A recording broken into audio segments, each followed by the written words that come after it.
नमस्कार साथियों, आप सभी का एक बार फिर से स्वागत है आपके अपने यूट्यूब चैनल सरकारी गेस्ट पर। हमने जो एसएससी जीडी 2026 के लिए हिंदी के प्रैक्टिस सेट की सीरीज स्टार्ट की थी, आज इसका प्रैक्टिस सेट नंबर 10 रहेगा। इससे पहले भी हमने 9 प्रैक्टिस सेट अपलोड कर दिए हैं। अगर वो आपने नहीं देखे हैं तो उनका लिंक नीचे आपको डिस्क्रिप्शन में मिल जाएगा, वहाँ पर जाकर देख सकते हैं। अगर चैनल पर नए हैं तो चैनल को सब्सक्राइब कर लीजिए, क्योंकि हम इसमें एसएससी जीडी के जितने भी प्रीवियस ईयर क्वेश्चन हुए हैं उन सभी को कवर करा रहे हैं, जिसमें हम सभी के सभी प्रीवियस ईयर क्वेश्चन को कवर करा रहे हैं, जो कि 2025, 2024 और उससे पहले जितने भी एग्ज़ाम हुए हैं उन सभी को डिटेल एनालिसिस के साथ देख रहे हैं। तो आज हम बात करेंगे प्रैक्टिस सेट नंबर 10 की। तो चलिए बिना किसी देरी के साथ आज के प्रैक्टिस सेट नंबर 10 की शुरुआत करते हैं। अगर वीडियो पसंद आए तो वीडियो को लाइक कर देना और अपने दोस्तों के साथ भी शेयर कर देना। तो चलिए शुरू करेंगे आज के प्रैक्टिस सेट नंबर 10 के बारे में। तो प्रैक्टिस सेट 10 का आज पहला क्वेश्चन है कि इस वर्ष इस्पात के डैश में इजाफा हुआ है। वाक्य के रिक्तस्थान की आयात शब्द का सदुपयोग कर उसका विलोम शब्द चुनना है। यानी यहाँ पर आयात का विलोम शब्द चुनना है कि पूछा है कि आयात का विलोम शब्द यहाँ पर कौन सा होगा। तो आपके सामने 4 ऑप्शन दिए हैं और इजी क्वेश्चन है। इसका सही जवाब की बात करें तो इसका सही जवाब हो जाएगा ऑप्शन नंबर 4, यानी आयात का विलोम शब्द निर्यात होगा। वैसे ही तो इस क्वेश्चन का सही जवाब हो जाएगा ऑप्शन नंबर 4, निर्यात। आयात का मतलब होता है किसी वस्तु का आयात करना, यानी दूसरे देशों से जो वस्तुओं का आदान प्रदान किया जाता है। निर्यात होता है जो किसी दूसरे देश को जो वस्तुएं भेजी जाती है उसे हम निर्यात कहते हैं। तो ये एक दूसरे के विलोम शब्द हो गए। तो यही पूछा था कि आयात का विलोम शब्द कौन सा होगा, तो यह निर्यात हो जाएगा। तो चलिए आगे बढ़ेंगे और बात करेंगे अगले क्वेश्चन की। अगला क्वेश्चन है क्वेश्चन नंबर 2। पूछा है निम्नलिखित वाक्य में अशुद्ध शब्द का और वाक्यांश है, यानी अशुद्ध, इसमें एक अशब्द दिया है और पूछा है इनमें से कौन सा अशब्द है, यानी शब्द शुद्ध नहीं है, इनमें से कौन सा ऐसा शब्द है जो शुद्ध नहीं है। इसमें है मैं मेरा कलम से लिखता हूँ।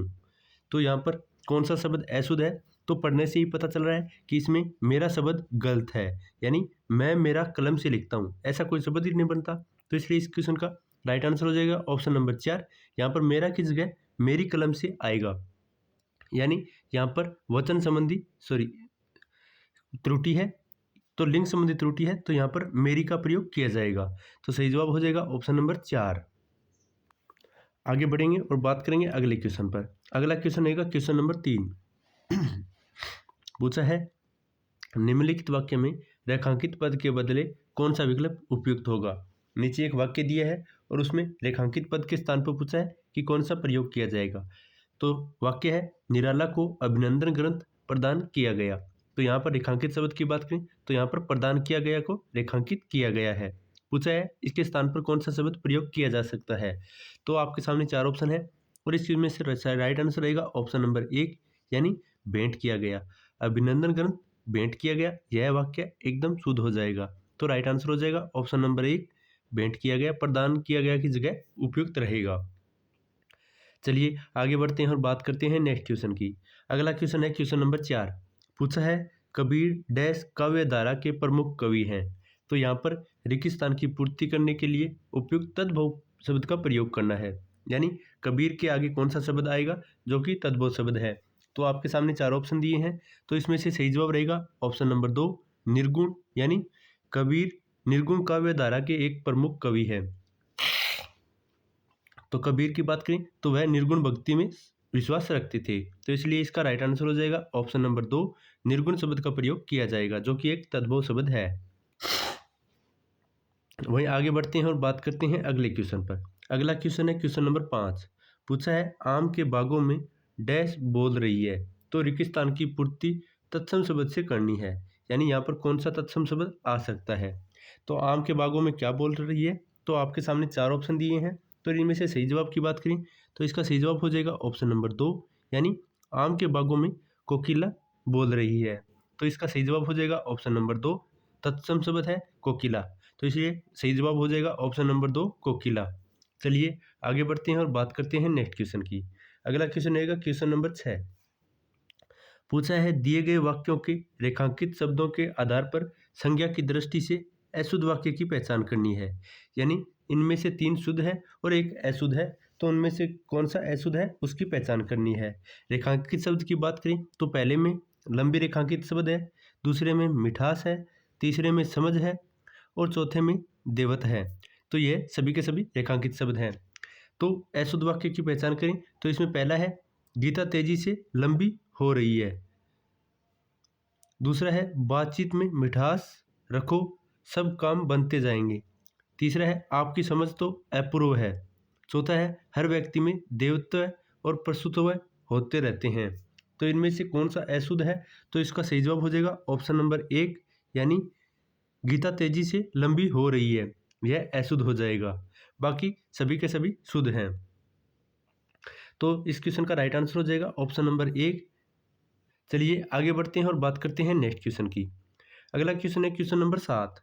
पूछा है दिए गए शब्द का सही पर्यायवाची शब्द पहचानिए, यानी विनीत का पर्यायवाची पूछा है कि इनमें से कौन सा सही रहेगा। तो आपके सामने 4 ऑप्शन है। विनीत के पर्यायवाची की बात करें तो वह हो जाएगा प्रणतः। तो इसका राइट आंसर है ऑप्शन नंबर 4, प्रणतः विनीत का पर्यायवाची हो जाएगा। तो इस क्वेश्चन का राइट आंसर हो जाएगा ऑप्शन नंबर 4। आगे बढ़ेंगे और बात करेंगे नेक्स्ट क्वेश्चन की। अगला क्वेश्चन रहेगा क्वेश्चन नंबर 8। इसमें पूछा है वर्ग का पर्यायवाची इनमें से कौन सा है, यानी 4 ऑप्शन दिए हैं और इनमें से पूछा है वर्ग का पर्यायवाची कौन सा है। तो इसका राइट आंसर रहेगा ऑप्शन नंबर 4, गाछ, जो कि वर्ग का पर्यायवाची हो जाएगा। तो सही जवाब हो जाएगा ऑप्शन नंबर 4, गाछ वर्ग का पर्यायवाची है। बाकी 3 इसके पर्यायवाची नहीं है। तो इस क्वेश्चन का राइट आंसर है ऑप्शन नंबर 4। आगे बढ़ते हैं और बात करते हैं नेक्स्ट क्वेश्चन पर। अगला क्वेश्चन है निम्नलिखित वाक्यांश के लिए एक सार्थक शब्द का चयन कीजिए, यानी नीचे एक वाक्य दिया है और उसके लिए एक सार्थक शब्द का प्रयोग करना है। तो वाक्य है इंद्रियों को वश में करने वाला, यानी जो इंद्रियों को वश में कर लेता है उसे किस नाम से जाना जाता है। तो इस क्वेश्चन का राइट आंसर हो जाएगा ऑप्शन नंबर 4, इंद्रजीत के नाम से उसे जाना जाता है। बाकी तीनों ऑप्शन गलत हैं, केवल ऑप्शन नंबर 4 इसका सही जवाब हो जाएगा, यानी जो अपनी इंद्रियों पर काबू पा लेता है उसे इंद्रिय जीत कहा जाता है। तो राइट आंसर हो जाएगा ऑप्शन नंबर 4। आगे बढ़ेंगे और बात करेंगे नेक्स्ट क्वेश्चन पर। अगला क्वेश्चन है क्वेश्चन नंबर 10। पूछा है निम्नलिखित वाक्य में वर्तनी संबंधी त्रुटि को पहचान कर सही शब्द का प्रयोग करना है। पूछा है इसमें वर्तनी कौन से शब्द में त्रुटि है। तो वाक्य है हाथी सूखी टहनियाँ खा रहा है। तो यहाँ पर कौन सा गलत है, तो यहाँ पर देखते हैं। तो ऑप्शन में सूखी शब्द सही है, हाथी सही है और खा रहा है सही है। तो यहाँ पर सही गलत हो जाएगा ऑप्शन नंबर 3, यहाँ पर टहनियाँ शब्द गलत हो जाएगा। यहाँ पर इसी में वर्तनी में अशुद्धि है, बाकी तीनों की तीनों शुद्ध है। तो इस क्वेश्चन का राइट आंसर हो जाएगा ऑप्शन नंबर 3, बाकी सभी के सभी रॉन्ग हो जाएंगे। तो राइट आंसर हो जाएगा ऑप्शन नंबर 3, टहनियाँ। चलिए आगे बढ़ते हैं और बात करते हैं नेक्स्ट क्वेश्चन पर। अगला क्वेश्चन रहेगा क्वेश्चन नंबर 11। पूछा है निम्नलिखित में से कौन सा स्थानवाचक क्रिया विशेषण नहीं है, यानी स्थानवाचक क्रिया विशेषण इनमें से कौन सा नहीं है। तो 4 ऑप्शन दिए हैं और इनमें से बात करें कि कौन सा स्थानवाचक क्रिया विशेषण नहीं है, तो इसमें पहला जवाब सही रहेगा, यानी ऑप्शन यह अभी, यह एक स्थानवाचक क्रिया विशेषण नहीं है। बाकी वहाँ, किधर, यहाँ, यह सभी के सभी स्थान को इंडिकेट कर रहे हैं, इसलिए इनका सही जवाब रहेगा। तो राइट आंसर हो जाएगा ऑप्शन नंबर 1, केवल अभी यह एक स्थानवाचक क्रिया विशेषण नहीं है, बाकी सभी के सभी क्रियावाचक स्थानवाचक क्रिया विशेषण हैं। तो इस क्वेश्चन का सही जवाब हो जाएगा ऑप्शन नंबर 1, अभी। इसी के बारे में पूछा है कि नहीं कौन सा है, तो 1 नंबर इसका राइट आंसर रहेगा। आगे बढ़ेंगे और बात करेंगे अगले क्वेश्चन पर। अगला क्वेश्चन है क्वेश्चन नंबर 12। इसमें पूछा है दिए गए वाक्य में शब्द या वाक्य खंड को बदलिए, यानी उसके चाचा को लड़की हुई है। तो यहाँ पर पूछा है इस वाक्य को बदलना है कि इनमें से कौन सा इसका वाक्य सही होगा। तो आपके सामने 4 ऑप्शन हैं और इस क्वेश्चन का राइट आंसर है ऑप्शन नंबर 4, यानी उसके चाचा के लड़की हुई है, यह वाक्य शुद्ध हो जाएगा। तो राइट आंसर हो जाएगा ऑप्शन नंबर 4। चलिए आगे बढ़ेंगे और बात करेंगे नेक्स्ट क्वेश्चन पर। अगला क्वेश्चन क्वेश्चन नंबर 13। पूछा है रात्रि में गरिष्ठ भोजन नहीं करना चाहिए। तो वाक्य में रेखांकित शब्द की शुद्ध वर्तनी पूछी है। तो रेखांकित शब्द की बात करें तो यहाँ पर गरिष्ठ को रेखांकित किया गया है और उसकी शुद्ध वर्तनी पूछी है कि कौन सा इसका शुद्ध रूप रहेगा। तो आपके सामने 4 ऑप्शन है और इसका शुद्ध रूप हो जाएगा ऑप्शन नंबर 1, यानी गरिष्ठ ऐसे लिखा जाता है न कि ऐसे। तो इसलिए इसका राइट आंसर हो जाएगा ऑप्शन नंबर 1।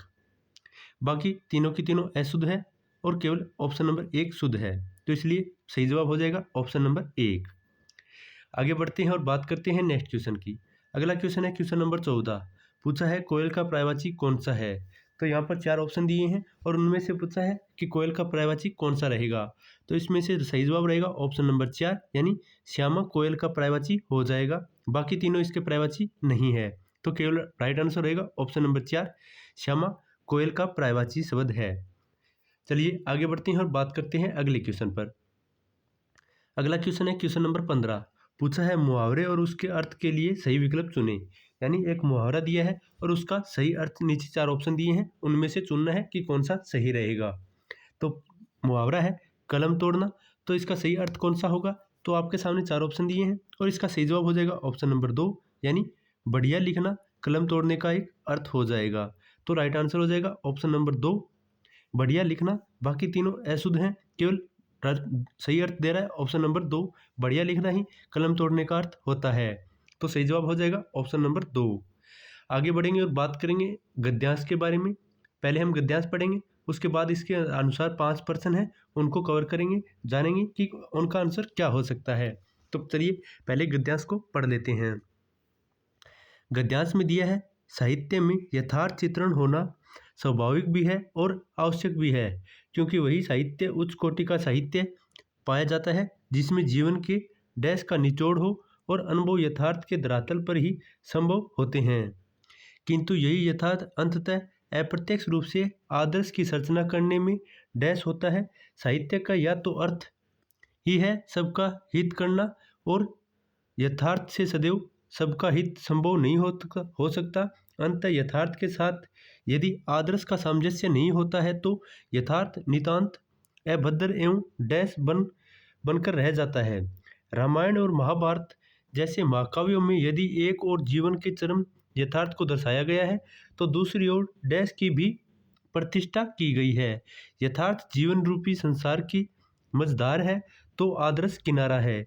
साहित्य का प्रयोजन वास्तविक जीवन का यथार्थात्मक चित्रण करना वही नहीं अपितु जीवन के डैश स्वरूप का चित्रण करना भी है। तो यहाँ पर मुख्य रूप से यथार्थ और आदर्शवाद के बारे में बात की गई है। तो चलिए देखते हैं इसके अनुसार कौन कौन से क्वेश्चन पूछे गए हैं। तो पहले बात करेंगे क्वेश्चन नंबर 16 की।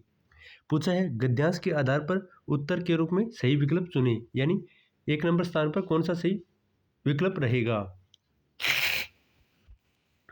तो वाक्य है साहित्य में यथार्थ चित्रण होना स्वाभाविक भी है और आवश्यक भी है, क्योंकि वही साहित्य उच्च कोटि का साहित्य पाया जाता है जिसमें जीवन के डैश का निचोड़ होता है। यानी इसमें क्या होता है, तो इसमें ऑप्शन राइट रहेगा 2 नंबर, जिसमें अनुभवों का भी निचोड़ होता है, तो वही साहित्य श्रेष्ठ माना जाता है। तो राइट आंसर हो जाएगा ऑप्शन नंबर 2, अनुभवों का निचोड़ होता है। आगे बढ़ेंगे और बात करेंगे नेक्स्ट क्वेश्चन पे। अगला क्वेश्चन है क्वेश्चन नंबर 17, जिसमें पूछा है अनुभव यथार्थ के आधार धरातल पर भी संभव होते हैं, किंतु यही यथार्थ अंततः अप्रत्यक्ष रूप से आदर्श की सर्चना करने में डैश होते हैं। तो आदर्श की सर्चना करने में क्या होते हैं, तो वह सहायक होते हैं। तो इस क्वेश्चन का राइट आंसर हो जाएगा ऑप्शन नंबर 3। तो आदर्श की सर्चना करने में यह एक दूसरे के सहायक होते हैं। तो इस क्वेश्चन का राइट आंसर हो जाएगा ऑप्शन नंबर 3, सहायक। आगे बढ़ेंगे और बात करेंगे नेक्स्ट क्वेश्चन की।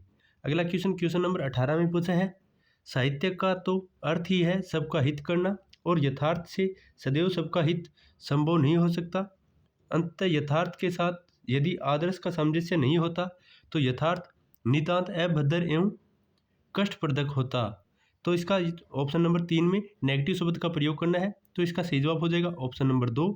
तो अगर आप गद्यांश को नेगेटिव और पॉजिटिव में देखते हैं तो भी आप क्वेश्चनों को आसानी से कर सकते हैं। यहाँ पर अभद्र का प्रयोग किया गया है और एवं शब्द का प्रयोग किया है, तो दोनों तरफ नेगेटिव शब्द होना जरूरी है, तो इसलिए इसका ऑप्शन नंबर 2 राइट हो जाएगा। तो यहाँ पर बाकी आपको दिख रहे हैं सभी के सभी पॉजिटिव है, तो इसका राइट आंसर हो जाएगा ऑप्शन नंबर 2, कष्टप्रद होना बनकर रह जाता है। आगे बढ़ेंगे और बात करेंगे अगले क्वेश्चन पर। अगला क्वेश्चन नंबर 19 है। इसमें पूछा है रामायण और महाभारत जैसे महाकाव्यों में यदि एक और जीवन के चरम यथार्थ को दर्शाया गया है तो दूसरी ओर डैश की भी प्रतिष्ठा की गई है। तो एक और जहाँ पर यथार्थ को दर्शाया गया है तो दूसरी ओर क्या किया गया है, तो वहाँ पर उनके आदर्शों की भी प्रतिष्ठा की गई है।